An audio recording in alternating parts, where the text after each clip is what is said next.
This morning we'll have questions on devotion. As some of you know, the junior senior monks yesterday gave talks on their understanding of devotion from their personal point of view, and with some accumulation of information from the 2,500-year-old tradition and how devotion shows up in different places. And it shows up very differently. Culturally, shows up differently.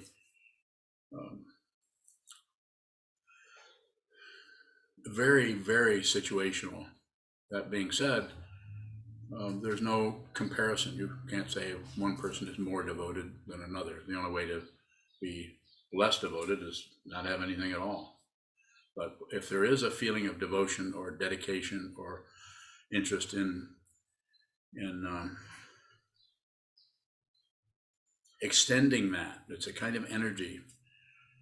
It can be called love. It can feel like relative love. If it is ultimate love, it won't have a feeling. I'm not saying there won't be feelings there, but the ultimate feeling itself is completely without demand. If there's any demand for something else, for a payment, big misunderstanding. Not big, huge, gigantic, unmeasurable misunderstanding, if that's the way you're thinking. Interesting, just a quick story. A few days ago, I had a couple of interviews with two different people, and on Zoom, both of them had seen the monk talks. I think they had. Huh? It's Ondo and Unyo's talks. Oh, it's Onyo. How do you get those names? Is it Onion Bunny and what was your name again? Path of Grace. Too many does and too many zans. It's confusing. Didn't see this coming. Don't see much coming. Nothing is coming. If you think something else is coming, this is a big mistake. It's always this. It doesn't come from somewhere. It's always right here. If you're interested, well, you know what to do. So seeing Ondo and Unyo's talks on devotion was interesting. Chemistry came together there, and it was extremely helpful to all of us in different ways. And neither one of those talks were planned, by the way. It just came together and they were given. They were not on YouTube, I don't think. So if you aren't somehow kind of close to or connected with this community, you won't even know about them. So my story is two people, after seeing those, set up an interview. I had them. I'm not going to mention their names, but one, after seeing the talk, said, "I'm no longer going to be your student. I saw those talks and I just can't do this." And I said, in so many words, I said, "Very good, excellent, that's wonderful. You're doing exactly what you need to do. There's nothing to correct. I really appreciate you coming, telling me that." Quite often people, if they just drop off and I never hear from them again. I would call that disrespectful, but I don't mind. People do what they need to do. But this person came and told me straight up, and they said, "I may be back, but probably not." I thought, that's an interesting statement. So then the other person, who had been a student of mine for a couple of years on Zoom, some that I'd also met, after seeing that functioned more as a catalyst, where they thought, "I want to ask to be your student." So it's interesting that it happened in the same afternoon, one right after another. So before we open up for questions, which I want to do, I want to say if you're comparing anything at all, it's just a misunderstanding of it. Your devotion may be in a certain way, but I'm certainly not evaluating anyone's devotion. It's enough work, you could say work, to meet your devotion where it's at and see the way in which you relate to this teacher, this teaching, and this teaching family called Sangha. I'm not here to advertise anything. I would say if you have doubts about this, go do something else. Go do something you don't have doubts about. Much more comfortable, because you know what doubts are like. Should I be doing? Should I? If you're doing that, go do something else. I'm not trying to chase you away. I'm just saying you don't owe me anything. Nothing. I don't need anything.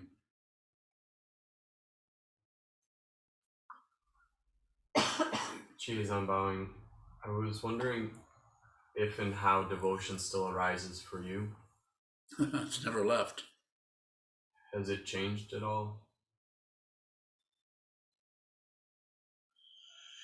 The otherness that used to be there, of expressing and like that. Now it's reversed. It just comes this way. All of it comes back to me. Does devotion to Be careful, I won't be able to talk. Go ahead. Go ahead. I'm just curious about how devotion shows up or showed up after Trungpa Rinpoche and Kobun passed. What I noticed is I didn't mind. My connection with them was not with their physical form. It was very much with their physical form when it was here. They were the person. They were the embodiment of the teacher. So yes, it was very much, it was them. But when they passed, I noticed that nothing happened. They didn't go anywhere. They did not go anywhere. And you, depending on your connection with this old man, you may have a similar experience or not. Doesn't matter what. She has a mind to see the talks on devotion out of context of being a student or being close to what's occurring here is terrifying. And even being close, it's frightening to hear what people are saying. And I'm wondering how devotion differs from worship. Well, one of the things, as I already said, is no demand. Teacher doesn't need anything. If it's a true teacher, they don't need anything else. They don't even need to live. In a sense, they aren't even here anymore. They're here, and they're happy to eat cereal or not. They're happy to do. They still might yell at the television, be irritated at the neighbor's dog, like yesterday, be kind of irritating. Dogs barking. But there's no demand for anything. No need for anything else more. I'm wondering about how to work with the cultural imposition or the cultural standards that are around relating to an authority. I hear what you're saying, but ask more about it, because there's more room in there for specificity. Can we move into those areas which might be taboo without doing so aggressively? How can we move into it without being aggressive? You hear me all the time. Don't do anything unless you have to. Observe, observe, observe. The way someone else right next to you expresses their devotion may be totally different. But there's no, if you're comparing yourself to someone else, or if you're interpreting the devotion someone else has for being corny or being over the top, or you're just protecting yourself. But if you regard someone else's devotion as just something you're observing, you're just observing that. Anytime you observe something and add anything to it, your commentary, your interpretation, anything at all, it's a way of protecting the self-centeredness. So that doesn't happen to you. What if you were that devoted? I don't want that. This is what one of the people, I didn't say that, it has got a good taste of how dedicated a few people are in this direction. And that's frightening. In a different culture, that wouldn't be so frightening. If we were in India, it would be completely acceptable.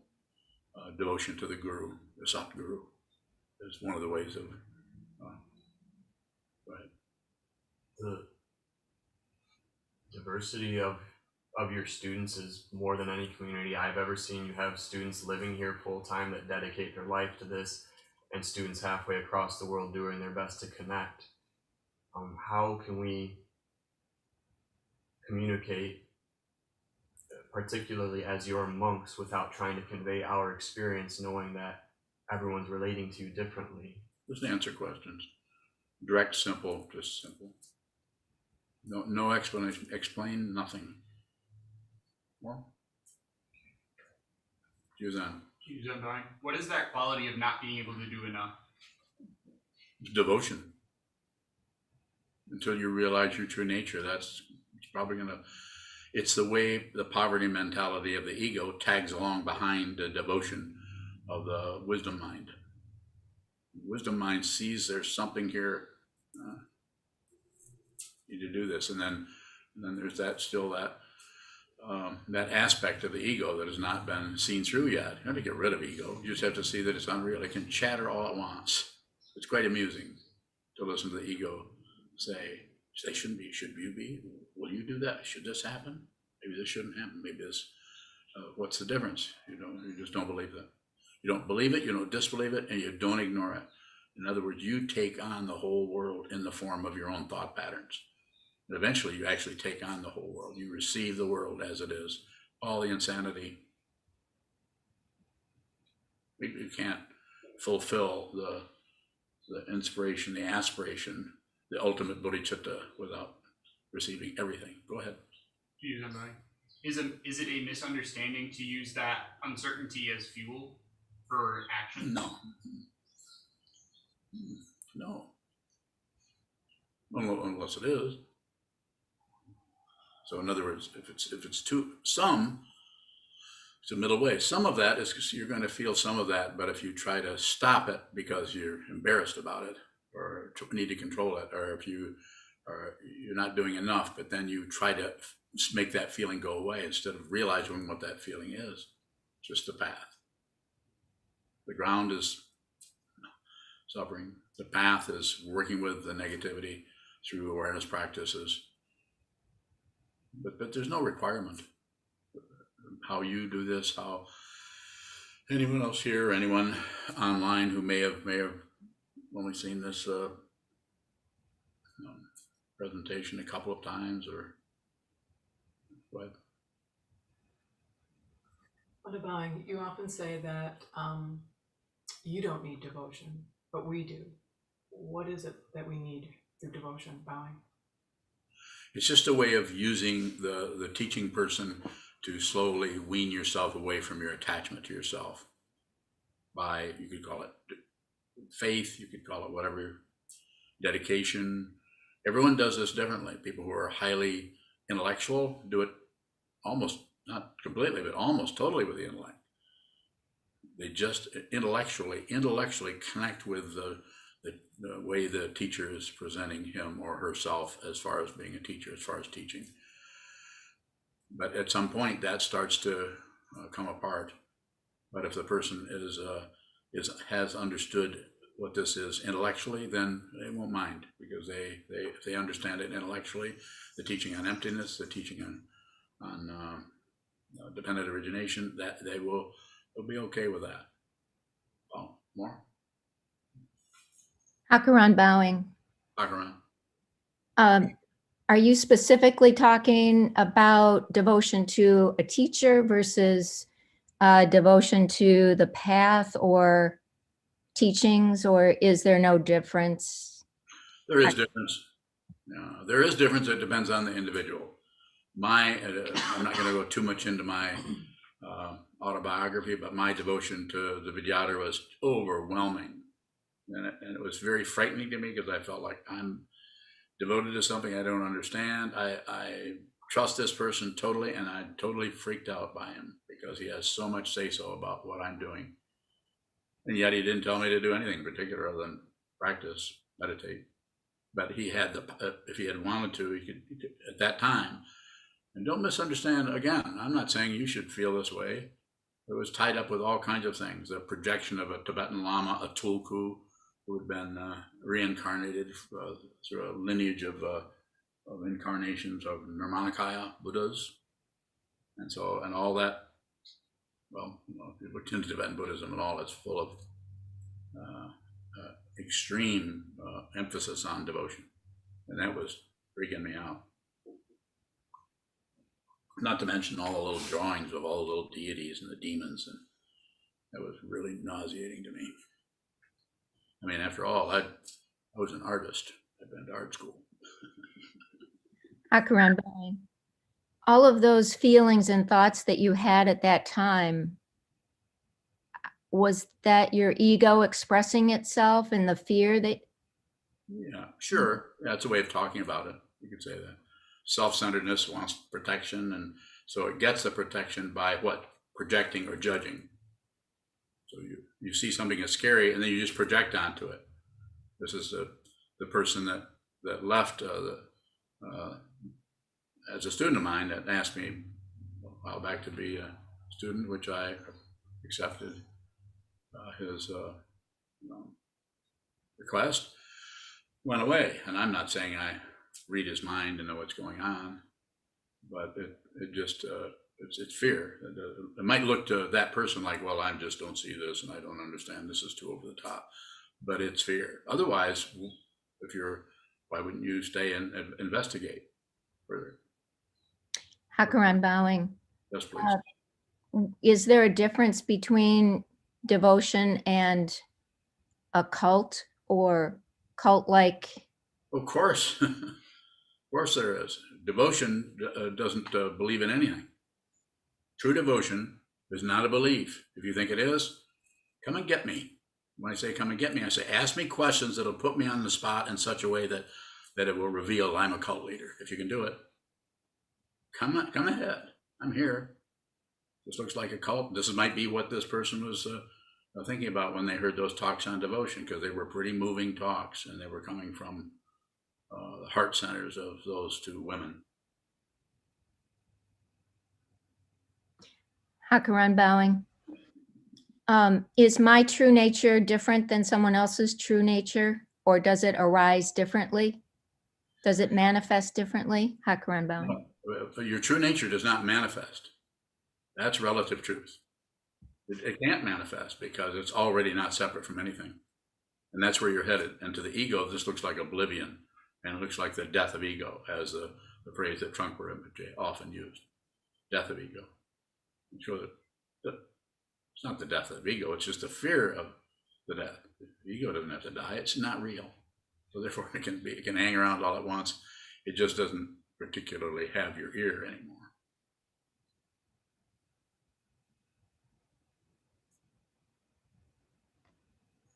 Don't you? What are we devoted to if not your personality in human form? It starts that way. It has to start somehow. So it's a little bit of each. So it starts that way, and then you begin to see more and more deeply as you practice, as you train your mind to see more clearly what is arising, what is arising, what is this that's arising, what is it, not why. Why has been explained, pratitya samutpada, dependent origination. You look at anything and want to know why it's there, it's because of everything else. But to watch what arises in the mind stream until you fundamentally see what it is. And so the degree that you're attached to or love or have affection for, however it may show up for you, to the teaching person as a physical being, that needs to be there. I mean, you're here physically, I'm here physically, and so we have that kind of a connection. It has to start. We're in human form, we're in the human realm, hopefully, and we're studying an ancient teaching from 2,500 years ago. Any more questions about cults, please bring them this way. If you have some, please don't hold back. I'm not. I never hold back, except for that one time when I was freaked out and I started holding back again. But glad that's gone by. Further on that? Kelly, bowing. Let me make sure Junchu is Okay. okay. Kelly, go ahead. How do we support loved ones or family members who may see that there's a shift in our devotion?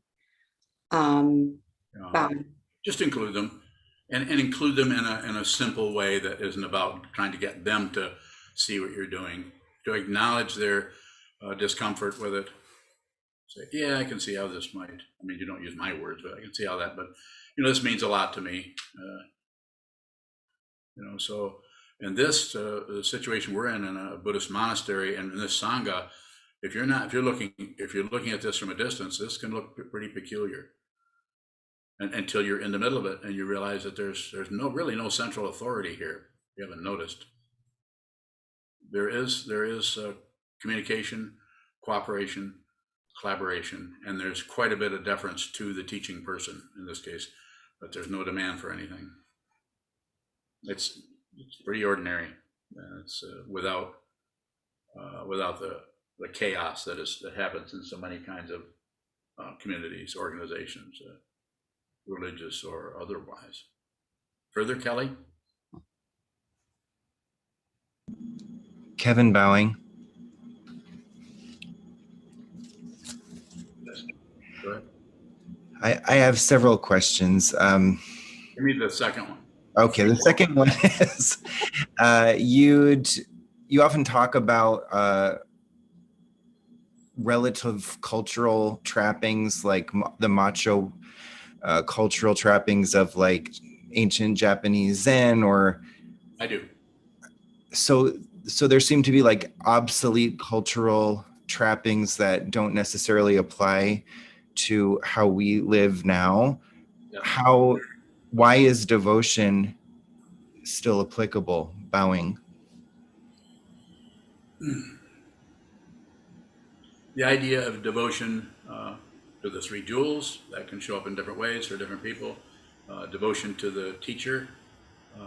It seems to be necessary to have someone who can watch you do this, as Trungpa Rinpoche said.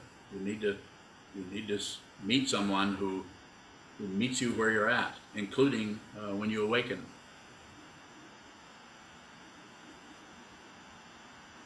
It seems to be necessary, and you're not going to, you could say trust, you're not going to give the benefit of the doubt to anybody unless you have a really strong devotional connection with them. And that shows up in so many different ways. It's relative love, it's appreciation. I have students who are very, very devoted to me, but keep their distance. They're extremely devoted from their point of view, and from as long as they're protected. And you can see it all over as far as the bad press that, and I'm not saying it's unjustified, Dharma teachers all over the place who, I don't know what happens, I'm not going to explain that or write a book about it, but there's a lot of which shows up as mistreatment and abuse of students. That's going to happen. Not only the actual abuse, but also the thinking that there's abuse. Paranoia, intense paranoia. One of the best ways to save your ego is to blame somebody for how you feel. I'm not saying you're doing that, or anyone's doing that, but I'm saying that's why it's so important to, as far as I'm concerned, is to find a teacher. I've used the word I don't care to use too much, because it means like I don't mean this kind of trust. I mean this kind of trust. You trust that you can look at this individual and his or her community all the time and see that it's about the fundamental intention is about the truth, not worshiping a chunk of wood. We bow down to this, but that's we need some, excuse me, some kind of a reference point. The teacher is just a reference point, simply put.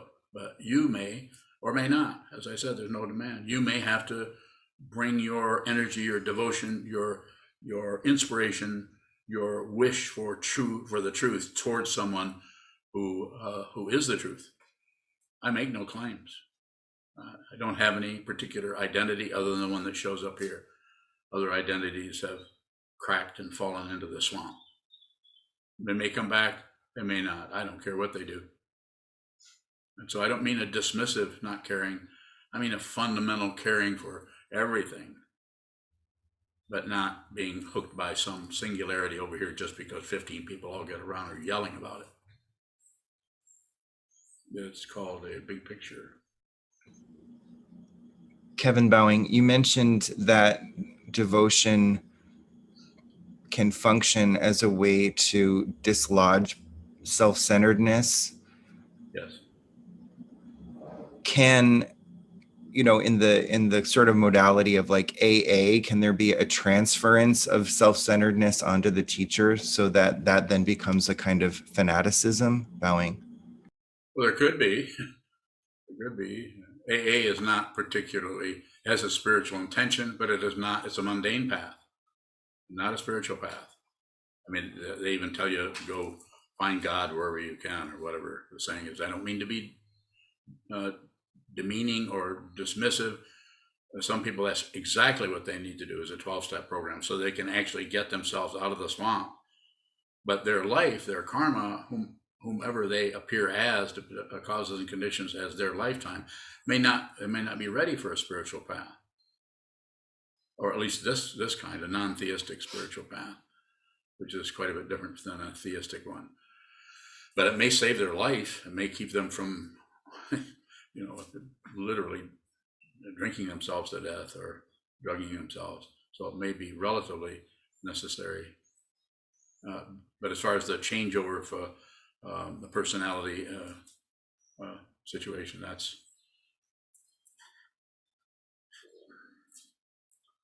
You have a further question on that? I'd be happy to talk about the whole, devotion to the guru that shows up as some kind of a cult, if you want to talk about it.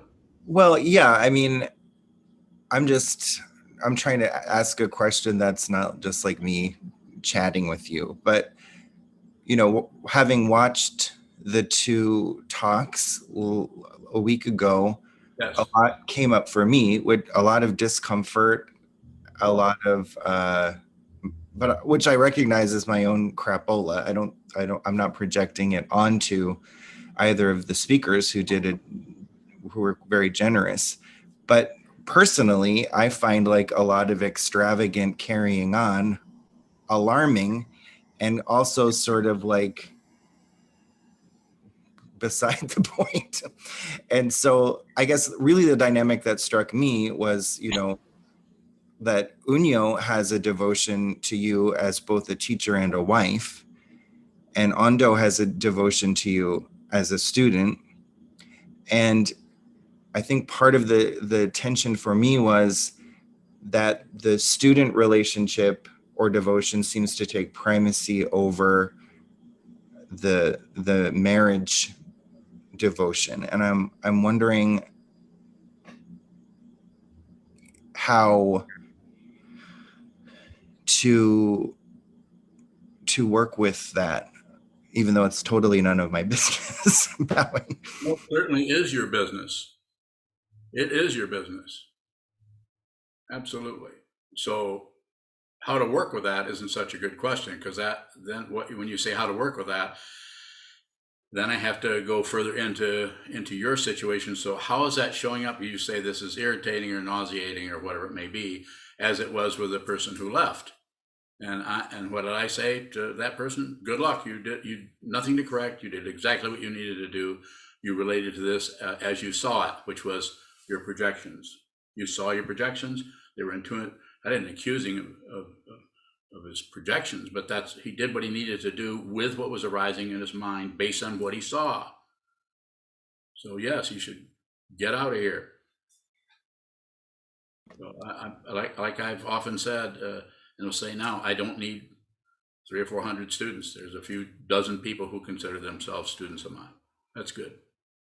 I don't need a following. I don't need to become famous. So ask me the direct question that will bring out what it is you would like to know, rather than saying how to work with that. Go ahead, you're on. Well, in contrast to the other student, I'm not going anywhere. So I'm just with my own projections. But like, let me interrupt you a little bit here, Kevin. You've been watching me for what, 10 years? Or listening to me? You've asked me to function as your teacher. I think 5 or 10 years ago, you started a rock zoo, seems like.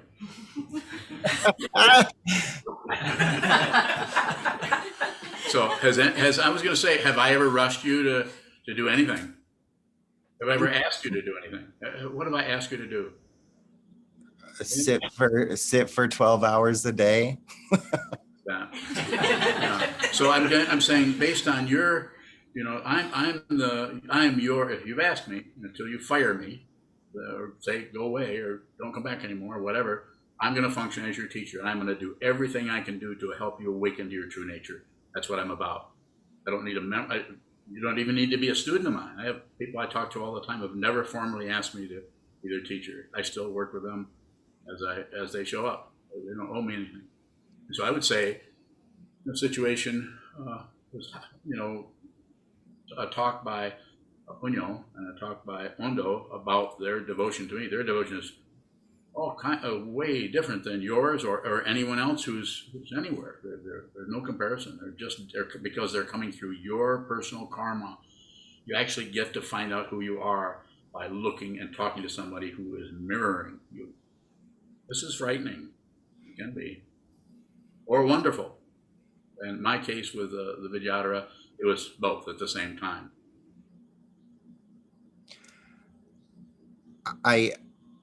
I desperately want to be able to formulate this as a question. I hope so. I don't know how to do that, it seems. But I guess for me, Chazan, can you help him? Huh? Chazan can't help you, so keep going. I guess for me, it seems that Ondo's display of devotion was hurtful to Unyo or felt threatening in some way.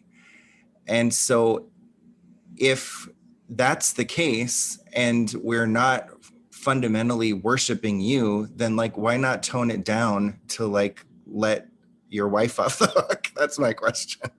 That's pretty good. Let my wife answer that. How does it look to you? You became a teacher to me before I became a wife. Okay, does that let me off some kind of a hook? Are you off a hook or any hooks? We bring our craziness, our neurosis to this incredible 2,500-year-old path of the Dharma.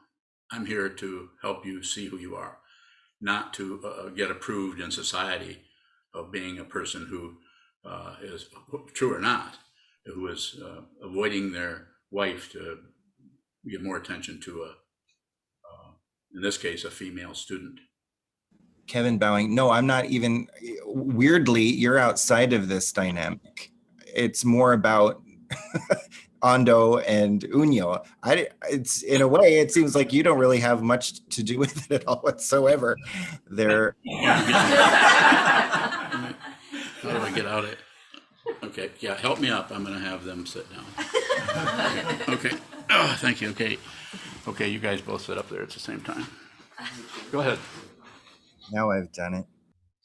Now I've done. Sokuzan. Yes. No, I can stand up. This won't be long.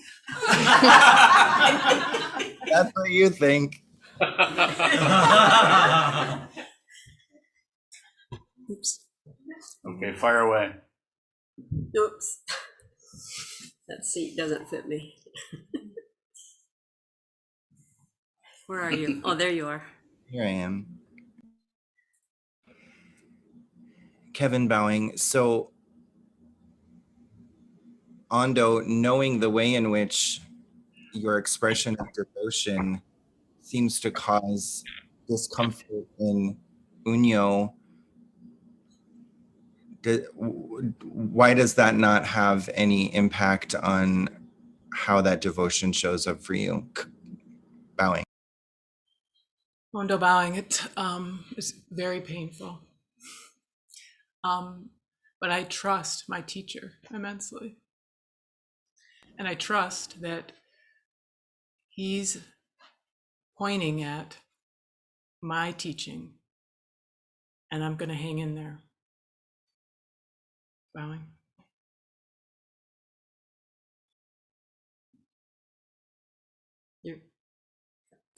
Kevin bowing. How might devotion show up for you if not as genuflecting and foot kissing, bowing? Ondo bowing, is that to Ondo or Unyo? To Ondo bowing. Ondo bowing, I have no choice. I have no choice. And my teacher is saying that is my devotion. That is, I need to trust that. I need to come and give him everything. Bowing.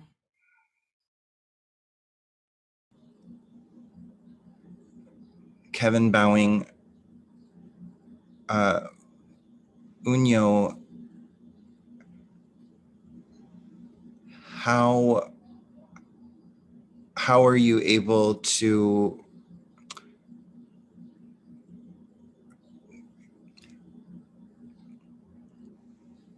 how does okay, does being a wife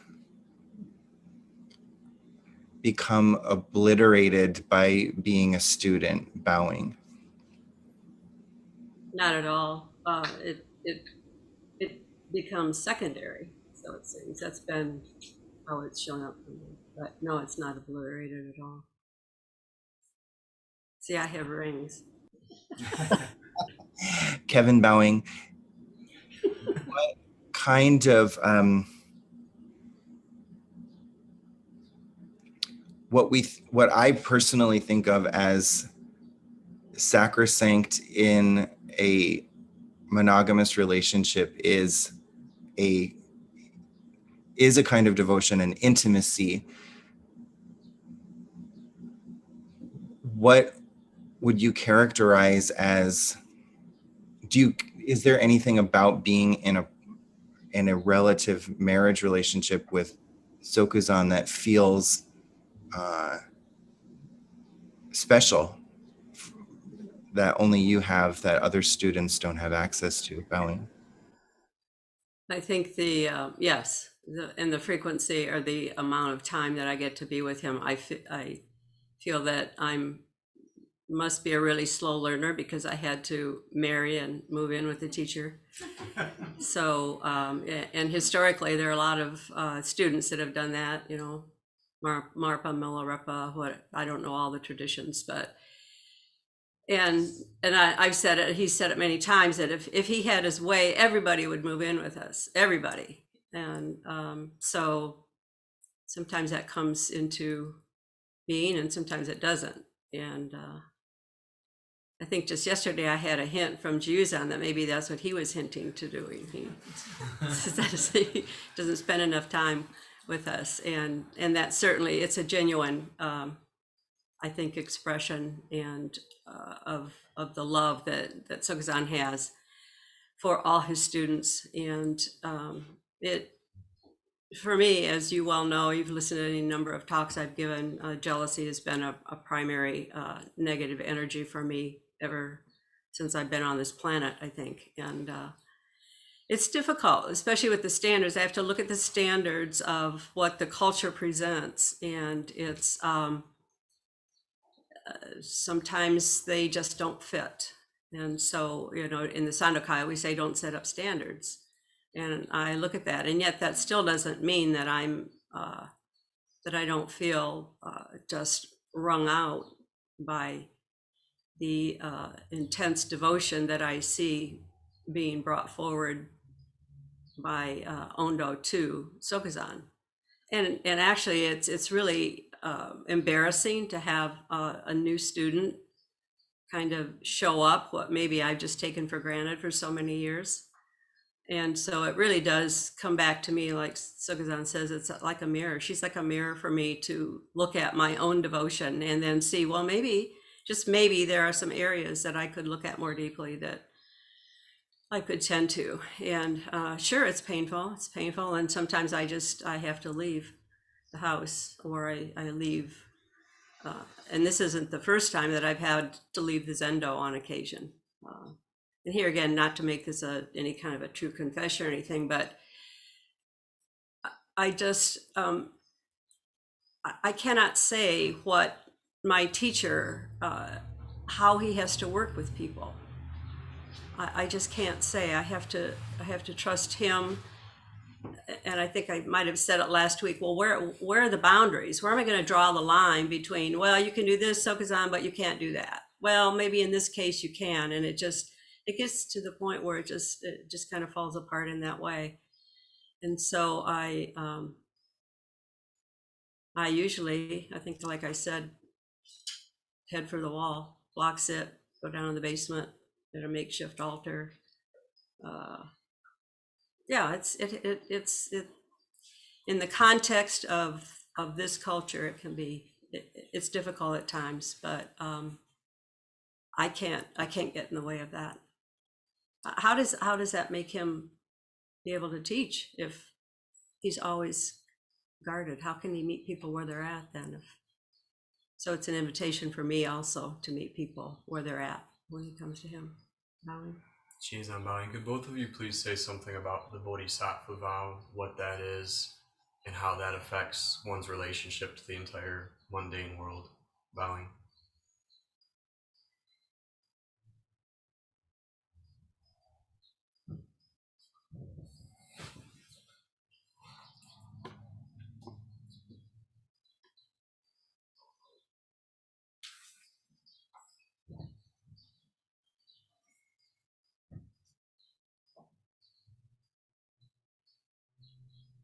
When you're bowing, to me, it feels like we have to include everything that whatever form it takes, whatever form consciousness takes, that's coming, that's arising, that we have to be with all things. And I'm constantly looking at that. Bowing. Ondo bowing. The vow to be with all things starts with the teacher bowing.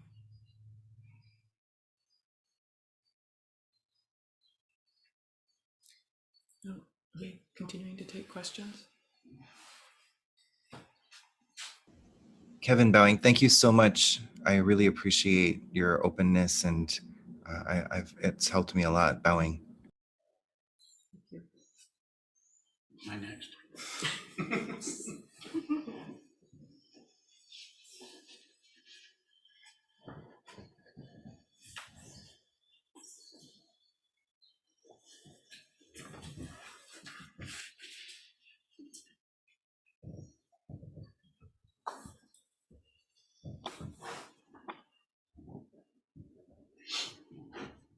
Sokuzan bowing. Go ahead, please. Sokuzan, were your wedding vows communicated in a way that were different than your bodhisattva vow? Same bowing? thing. Same thing. Same Buddhist wedding. And it's not about anything working. Give yourself a break. This is not materialism. So everything's going to come apart, come together, fall apart, come together. I've been married many, many times, as you know. You can blame me or do whatever you want with it. You have no idea what that was like. Don't miss your karma. I haven't missed mine. Otherwise, I wouldn't be sitting in this seat and presuming to even say anything to anybody about anything. But all but one have been Buddhist weddings. So I just don't give up.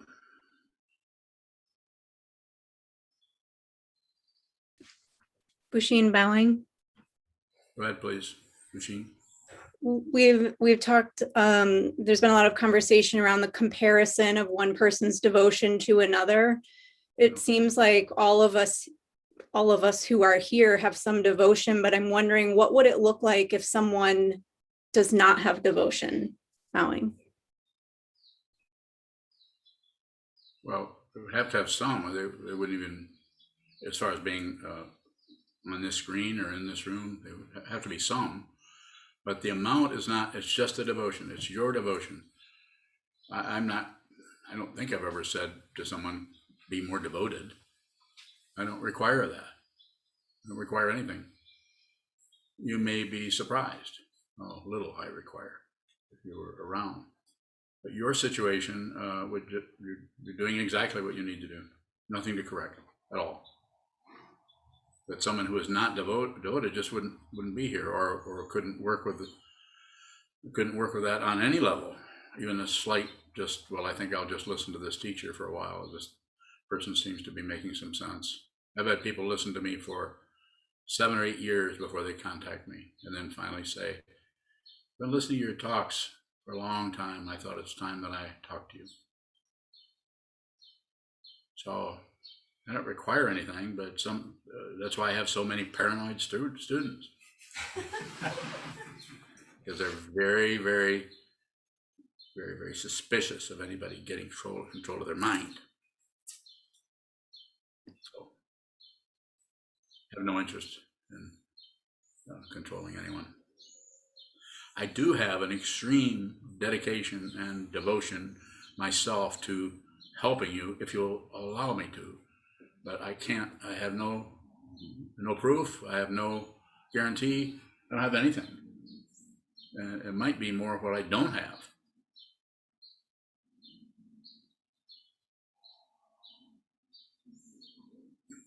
So there again, I would say, do whatever you need to do. If you perceive that there might be some help in this direction, I'm all about helping you. Katie. So good bowing. Let me take Katie. She's had her hand up a few times. Katie bowing. Kind of circling back to Ondo and Unyo, I was really struck during their talk about the honesty and vulnerability that they both displayed, like deep. How do we do that? How do we bring that vulnerability and honesty? Just keep going. Listen a lot. Listen to others, not just to me or to Sangha. Listen to your neighbors, your mom, your dad, or listen, receive as much as you can, so that if you do produce anything in the way of language or words towards someone, it's coming out of a lot of reception. So that this is, you heard me say it, if you listen much, CCC, communicate, cooperate, collaborate. And that first CC needs to be probably 90-10, 90% of the time receive. And when you're facing a wall, 100% of the time, 200%, receive, receive, receive. It's not about producing a good meditator.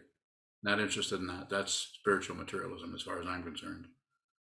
And I am concerned, at least if you're listening to me.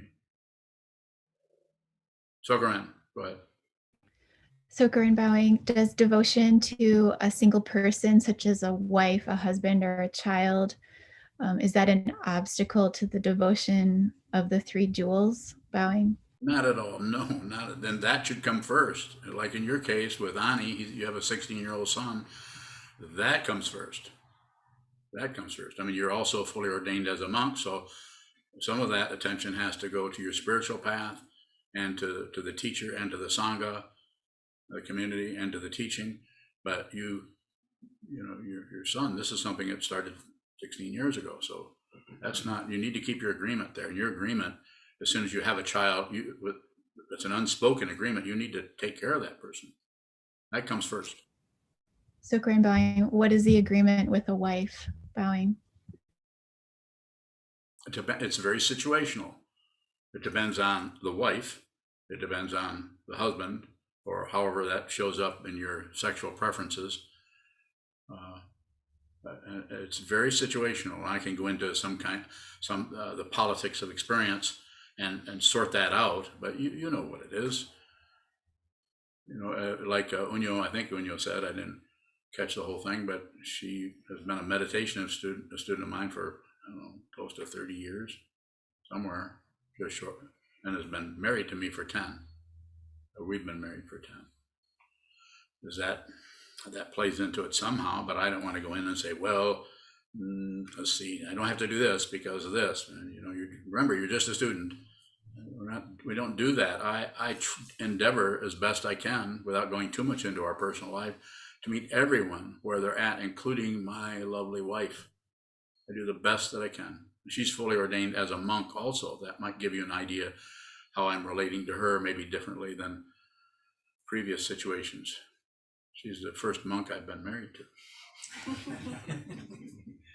And will be the last monk that I'm married to. So we've been through a lot just in the 10 years. We can't go into all of that soap opera, but it's been intense. Imagine, I mean, I'm not because I'm such a crazy outlandish person. Actually, I'm pretty ordinary. But imagine being married to someone who who sees everything. I'm going to brag about myself a little bit here. Who sees everything, but has no preference. Wouldn't that be nauseating to live with some asshole like that?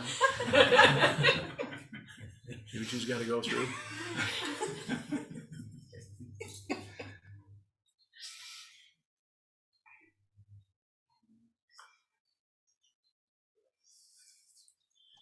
Jason Bowing.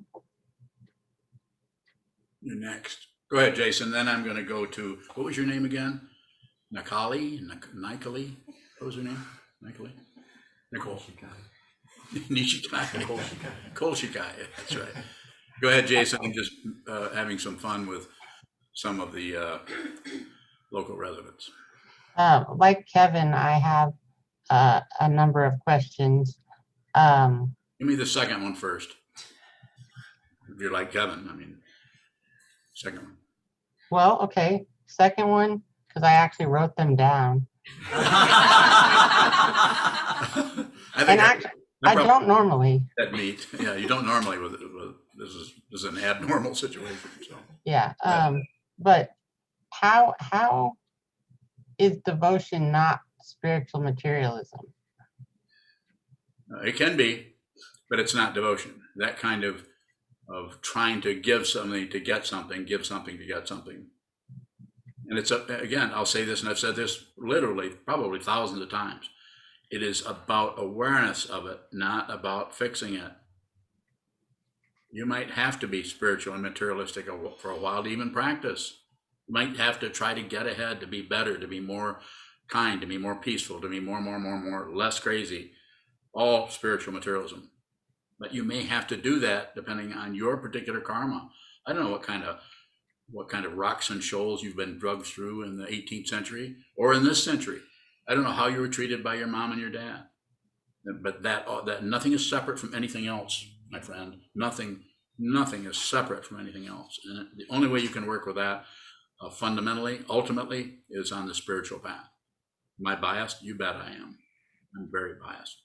The material path will lead to relative successes and relative failures, and some of them are great successes. Jeff Bezos is a kind of a success, isn't he? Isn't he a famous movie star or something? Yeah, he's famous. But why? Not because of anything he did, although he would claim, but the causes and conditions that are not looking for who's rich and who's poor. They're just causes and conditions. So I would say in your situation, in response to your question, I would say probably is some spiritual materialism happening there. But eventually, if that devotion is going towards the true teacher, you're eventually going to fall into a big, deep hole from the point of view of ego. And from the point of view of wisdom, you're just falling into yourself over and over and over again. Every time you look at somebody, you fall into yourself if you see what's in front of you. If you don't, then more circles. Or as my lovely wife says, kirkles. You still lovely? Yeah, you are. So I, want to give you the benefit of the doubt that you, aren't controlling anyone, or that you don't really have any demands or anything like that. However, if you have people who are devoted to you, doesn't the potential for abuse happen for the teacher? The potential is very, very strong. Yes, there's a potential for it. That's why on the part of the teacher, if it's not a true teacher, when I say if the teacher is teaching out of their self-centeredness, their ego, or their big store of vast knowledge about the fundamental nature of reality, then there's definitely potential for abuse. That's why I say, don't do anything unless you have to. And don't even come this way unless you have to. So yeah, we're in a relative, this is the human realm. This is full of desires, full of confusions, full of conflict, full of distortions and self-deception and other deception, manipulation, control, and just basically craziness.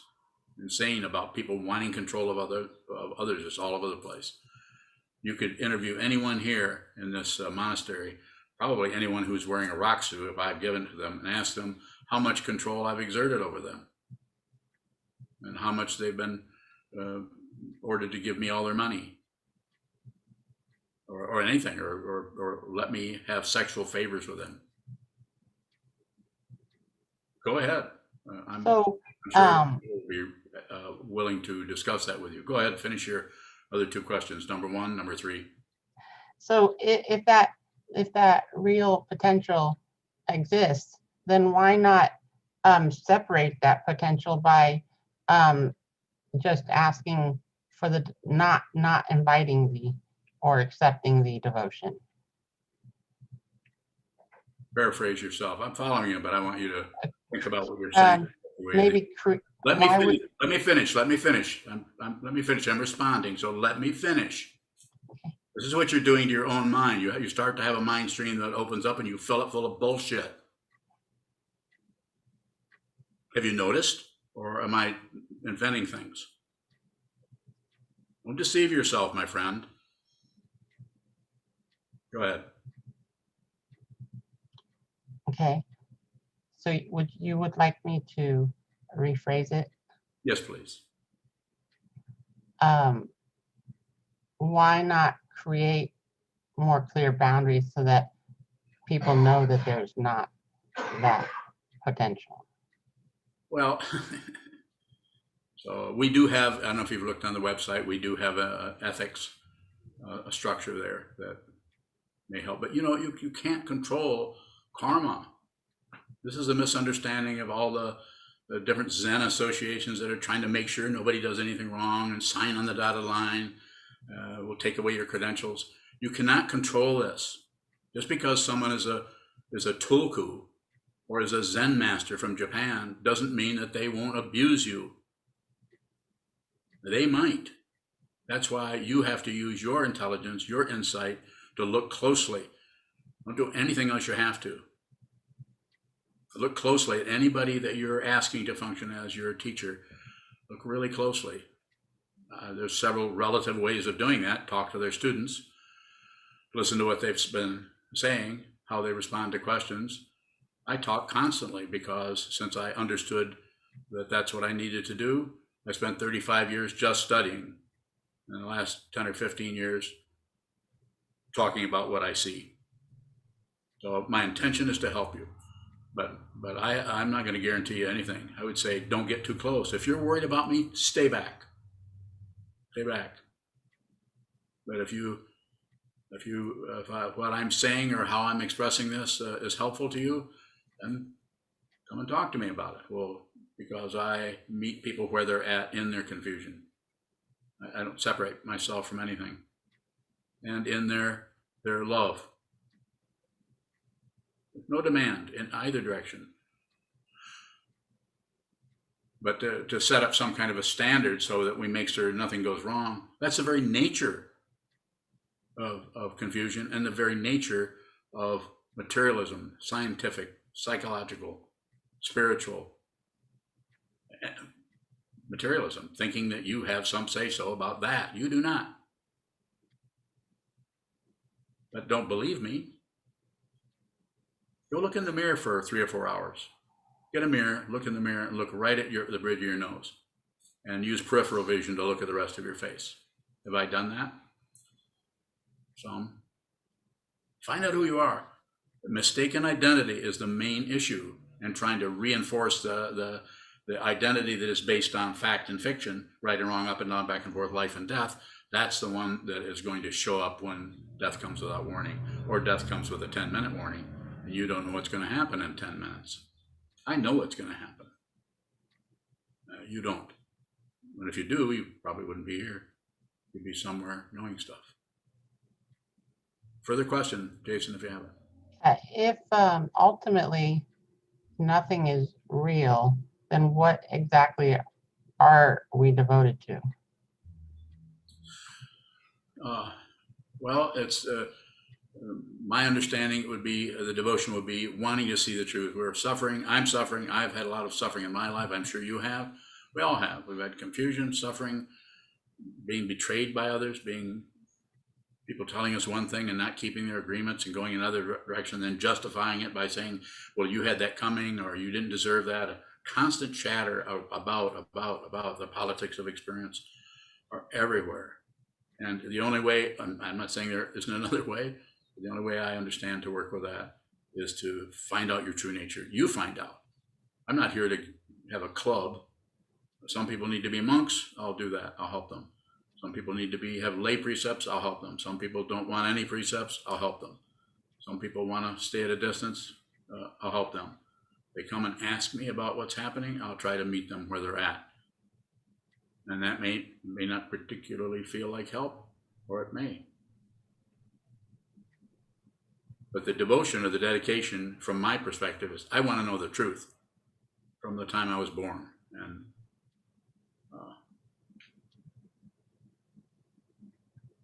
so that's what that's about. How come the devotion isn't to truth instead of the teacher? It is. It is. But you don't know it. You still think it's something you're doing until it becomes something that you are. When it becomes something that you are, that devotion may show up as otherness for quite a long time. Until you see that you're not separate from the teacher, not separate from the world, not separate from your mom or your dad or your brother, your sister, your dog, the sky, the garbage truck, not separate, not separate. You have to see this. You can't just think about this intellectually as some kind of philosopher, Jason. You can't come up with an idea. I see that we're not separate from each other, that we're all one. Baloney. Not separate doesn't mean all one. Further question, Jason? No, thank you, bowing. Louder, please. I kind of lost my question, but I'm curious about how boundaries and devotion show up together. The boundaries are dependently risen. So you don't interfere with a boundary. You don't set up boundaries. The boundaries that are set up here, as far as the forms, are to be observed, not obeyed. So there's no obeying going on here. If there is, I don't know about it. I'm not saying there isn't something. So we set the boundary. It's like a wall as a boundary. It's to keep the good weather in and the bad weather out, so to speak. And so we set up, but there's no, it's a solid wall, so we can't walk through it, at least not yet. So, and the same thing we do with the spiritual path. We set up a form, sit down, hold still, and watch the movement of the mind, so you can begin to slowly, over time, witness the insanity of the production of thoughts that continually protect us from fundamental reality, which is we're not separate from anything. We think we're a separate being who can win or lose, be harmed or succeed. And that's relatively true, but we're not going to live forever. More. With devotion to the teacher, how do boundaries show up there? Or I guess during a lot of the talks, yes, a lot of the monks said that they would do anything that you asked. Mm-hmm. Are boundaries existent there? Yeah. I don't ask anything. How's that? Have I ever asked anything of you since how long have you been here? Over a year. Have I ever asked you to do anything, or you've offered to do some things? You offered to come out and haul all the junk out of the basement with, who's your little friend here? Nishikai. He's actually quite big. Your big friend. And you came out, and so I might have come down to the basement and said, nah, that's wrong. Put all that back. Put all that junk back. I'm being silly, but I'm just saying, no. What I would ask you to do is to practice. If I'm asking you, I say, train your mind, sit down, hold still, train your mind. You may need a monastery, you may need a Dharma teacher, you may not. I don't know. Only you would know. I'm not asking. Have I ever asked you for any money? Have I ever asked you for any sexual favors? You want me to? Of course not. Kind of a stupid thing to say, but it sounds like that's in the back of people's minds.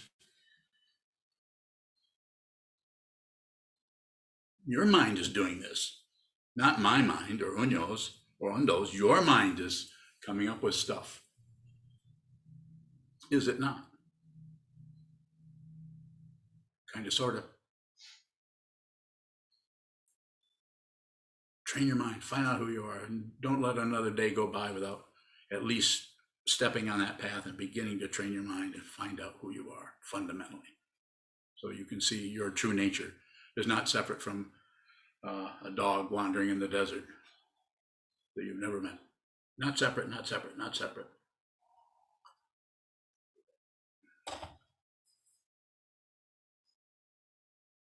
Shoot. A few questions from YouTube. The first from Robert Switek. When does devotion become codependency? How can we recognize the texture? I don't really use codependency. That's a word that is applicable in some situations, psychological, and I'm not against it. And if it's a true teacher, there will be no codependency. It just won't, because you need something else to have, and the teacher is not someone else. The teacher is your mind. This is not magical thinking, my friends, my enemies. This is not magical thinking. It's the truth. And you may not realize it. If you're a student of mine, you may not realize it until this body mind goes back into the elements, which it will do, probably sooner than later. So the codependency involves a belief in otherness, a belief in duality, a belief in right and wrong, a belief in correct and incorrect. That has to be transcended. I'm not saying there isn't a relative victim and a relative perpetrator. Of course there is. Of course, that's the very illusion that makes it so impossible for us to work with this in a fundamental way rather than a relative way of locking up bad people and promoting people who have a good line, or are able to, because of their karma, are able to talk themselves their way out of any responsibility. More? Another question from Shane in Virginia. Yes. When I ask myself a Dharma question, your voice sometimes answers. Do your teachers still show up that way? They're here right now. They don't show up. My teachers don't have to show up. They haven't gone anywhere. Neither one of them. None of them. Even the ones I never met have not gone anywhere. Nothing has gone anywhere. There isn't anything to go somewhere. If it sounds crazy, maybe it is. A question from Navid in Iran. Is it with a V? Navid. Navid, go ahead. Is it enough to listen to the teacher if we don't have the possibility to meet them personally? It is. As long as you get to the wall, sit down and look at the wall. You have to you have to come to stillness. You have to come to silence. And that silence may have all kinds of racket going on for a long time, maybe for years. Sit down, hold still, and watch what moves. The mind stream, don't agree, don't disagree, do nothing with it. Just look at it. Yes, you can attain, it's not even an attainment. You can stop separating yourself from true reality, which is all samsara is to take yourself out of wisdom, bring yourself into this crazy world of cause and effect, right and wrong, up and down, back and forth. So yeah, you can do that. I think it's good to listen.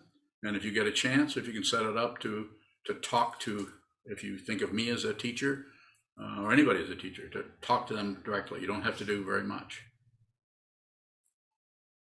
It's on. Go ahead. Bowing. How is Ondo's devotion and wanting to kiss your feet about her and not about you? How is it? I don't care if she does that or not. I don't have any desire for that. I joke with her a little bit about it. I might say, my feet are missing you, but it's kind of a corny joke. This is about her. I mean, it certainly is about me, because having someone come this way with this intense devotion that is without boundaries, and there as I can tell, this doesn't mean that Chazan's devotion to me isn't also without boundaries, but to manifest differently. Or Unyo's devotion to me, or even yours. When I say even, I don't mean to push you down, but even your okay. You see a little bit what I'm saying? Or, yeah, go ahead. More. Junshi bowing. Sometimes I'll come to you and ask what I should do in a situation, and you'll tell me, and I'll do the exact opposite. I noticed. Do I complain? No, and I usually talk to you about that too, but is that devotion? Everything's devotion if you're here. You're wearing a rock suit, so the only way you can break that off is to give me that rock suit back. I'll put it on the shelf and go off, which you've been that's been proposed to you a few times, and you've been having difficulty. I say, well, you don't have to do this. This is not a prison. Give me the rock suit, or you could even say, I want to keep the rock suit. I would say, well, okay, keep the rock suit. Meaning this, for those of you who don't know, one of these things, Buddha built. So I would say do whatever you want to do. You don't have to do this, but you're doing it because you want to do it, is my understanding. More? I'm just still confused how backing away from the teacher or not listening to the teacher is devotion. Well, first of all, there's devotion to start with. Wouldn't you agree? Or you wouldn't have that rock suit. If that would not have happened if there weren't something coming this way in the form of devotion, as it shows up for you with your karma, with your life, with your causes and conditions, your obstructions, your way of confusing yourself. You. As I see you. That's why you have a Dharma name of Junshu. What does that mean? Pure appearance. That's what you're going to see. Right now, the appearance is clouded with all kinds of stuff, but I see pure appearance every time I look at you. You want to realize that? Keep going. But it doesn't matter whether the teaching person is not concerned whether you're coming towards them or going away from it. It's once you make the connection, then everything is devotion. Even the person who just left, devotion. Even the person who years ago was in an interview, and I had her sit on my lap and I hugged her out of concern for her, and that was too much. I didn't ask her permission. It'd been a good idea, but I felt had a strong connection with her. I still have it. I haven't forgotten her.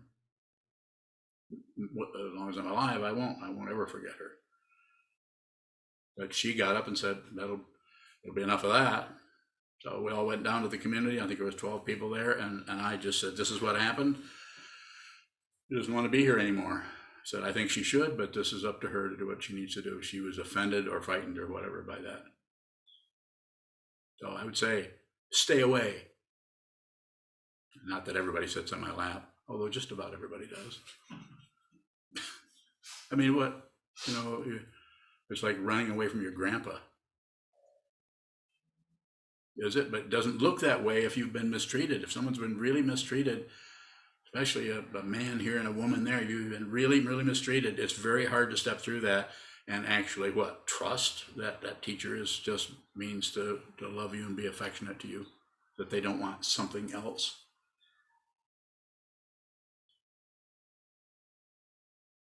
I think that's the first time I've ever talked about that. But people do what they need to do. More. Kozan bowing. Should I have Kozan or Shoka? What would be the most interesting question, you guys?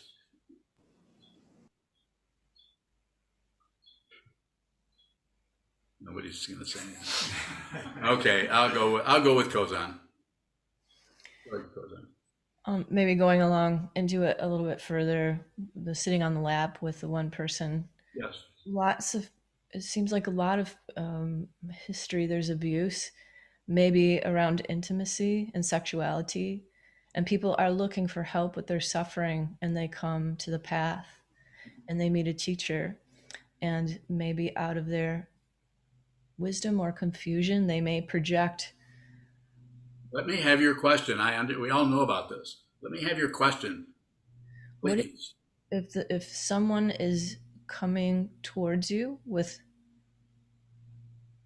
Yes. physically, what is meeting the student where they're at? There's no way you can help but do that. If you're functioning out of the truth, you're not going to show up as some person who will, you just meet them where they're at. And if they can work with that, good. If they can't, then it's not time. It's not time for them to be there. So you cannot, just because you have an idea about what you're talking about, that you can somehow manipulate yourself in such a way that you can be fundamentally helpful. I am not a therapist. I'm not a psychiatrist. I know a bunch of them. But this is not about that kind of help. As it says in Myth of Freedom by my teacher, get too close to the teacher, you get burned. Don't get close enough, you don't get enough heat. So it's not about manipulating this person or you as a monk manipulating yourself to make sure you don't make any mistakes, make sure you help people by somehow controlling the situation. Did I respond to your question in a way that's helpful, or do you have more? Sokuzan Bowings, are there any boundaries on physical intimacy with the teacher? Of course there are. Of course there are. There are absolutely boundaries, and they are dependently arisen. And I'm not saying that the whole society doesn't have certain cultural boundaries all over the place. They're the ones in the Middle East. They're the ones in the United States, which are completely broken all the time.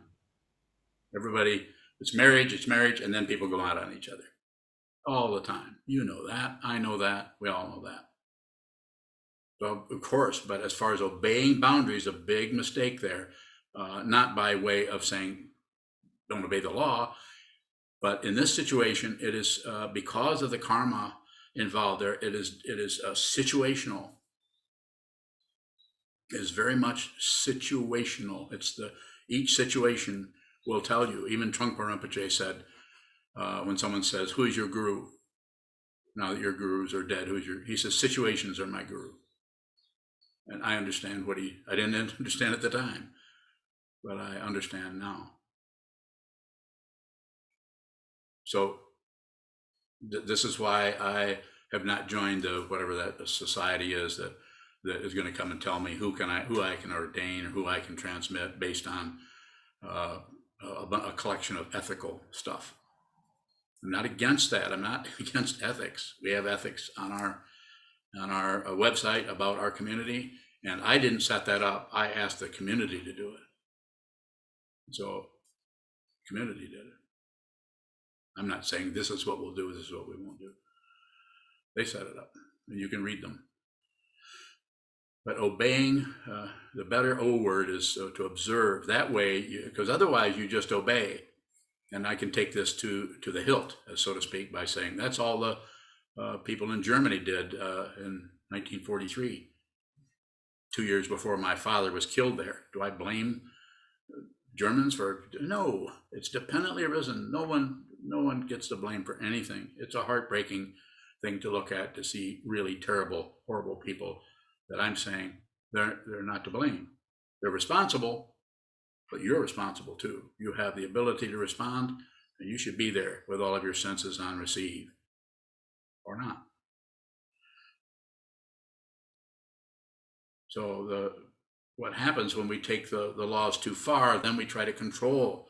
Not about, you can't, because you don't know if somebody comes out of a horrible drug family in Detroit and they're 13 years old and they join a gang because they need companionship, they need a home, they need some love from their homies. That's the only place they can get it. And then they rob a party store, and it goes on. You know who I'm talking about. I think you know that particular person. I think they're still in the Michigan Department of Corrections. Not a good idea to not look at it situationally. To just maybe have the law, but have some kind of openness where we can. That's one of the things that restorative justice is trying to do, which little success here and there. You can't just immediately point the finger at somebody, no matter how evil they are or appear. You have to consider all the things that happened before that, and even that may not be enough. More goes on.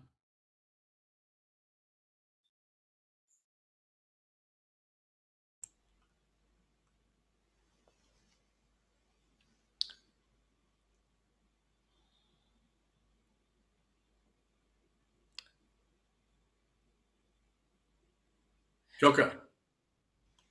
Shokabang, if somebody's functioning as a true teacher, may they have to appear as an abuser in order to fundamentally help somebody?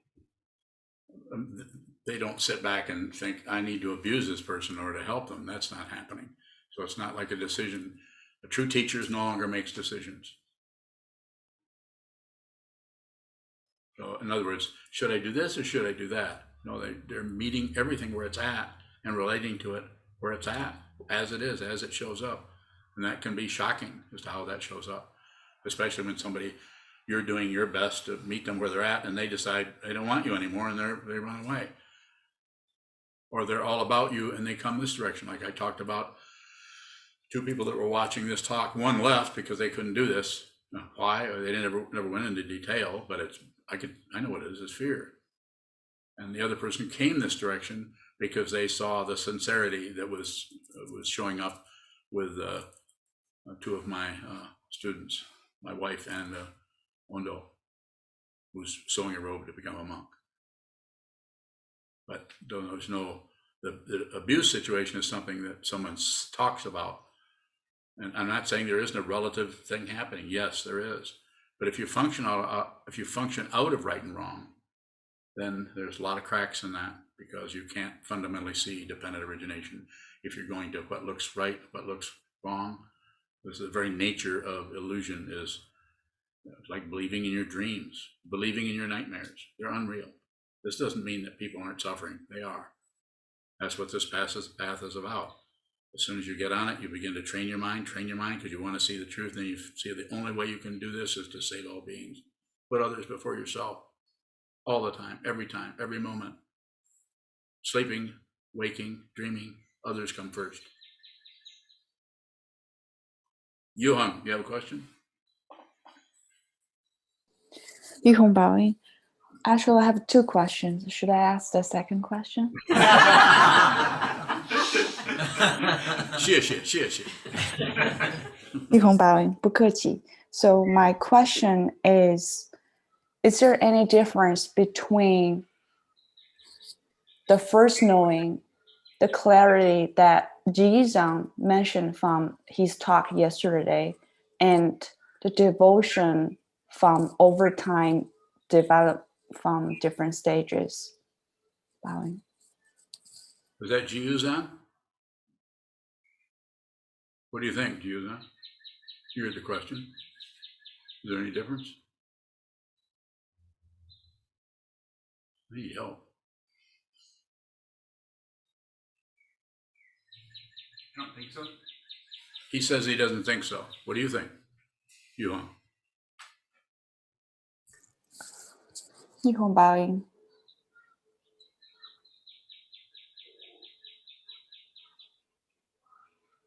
Yes and no, Bowing. You're getting pretty good at that. Yes and no. Further questions? Yuhong Baoing. I have another question. Go ahead. The devotion from the earlier question, devotions to family and a devotion to you, do I have to necessarily compare the importance of which? I can tell you. Are you a student of mine?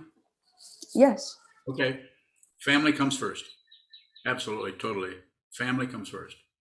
Put them first. I mean, if I'd like to come second, maybe, but family comes first. You know, your original agreement is to get married, have a family, and that's what you're doing. You have 2 children, and yeah, that comes first. Take care of that. In ancient times, very young people would leave home and go to a monastery because that's the only way they could practice, because in the society they would be too taken up with all the materialism that was rampant all over the place in ancient India and even today.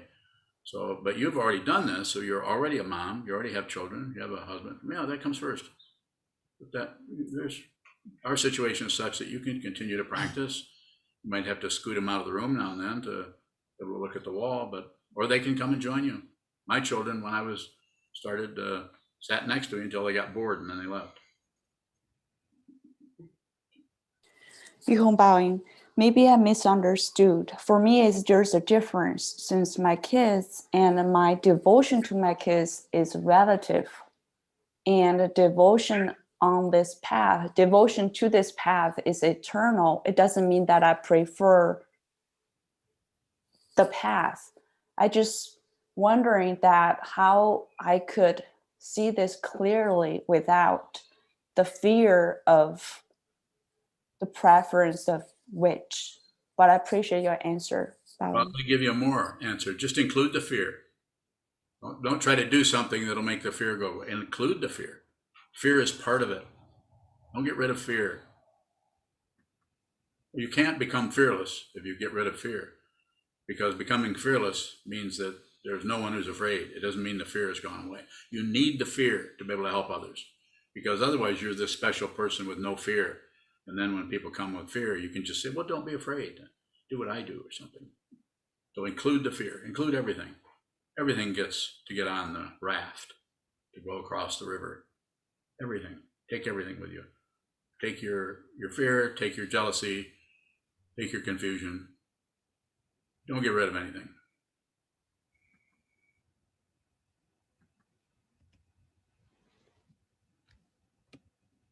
One last question, if there is one.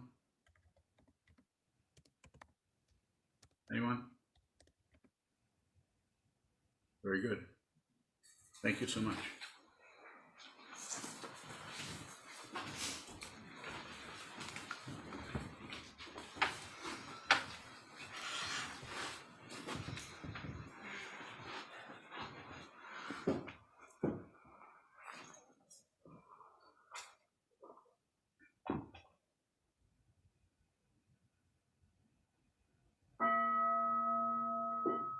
May the merit of this penetrate into all places, so that we and every sentient being together can realize the Buddha's way. Chi Ho San Chi Chi Fu Chi Son Bu Sa Mo Ko Sa Mo Ko Ho Ja Ho Ro Mi.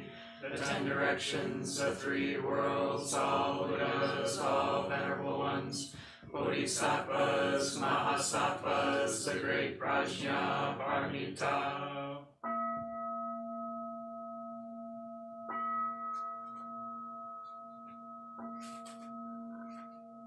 O Buddhas and Bodhisattvas of the 10 directions and the 3 times, please hear us. Please come down out of the light and protect Sokokoji Buddhist Temple Monastery, its buildings, gardens, and all adjoining areas from any and all dark or negative energy.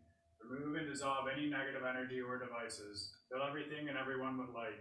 Please shield and protect with light our teachers, monks, students, and all practitioners of the Dharma, our families and friends from negative forces and energy from now on. Help us to realize the truth of the Buddha's teachings.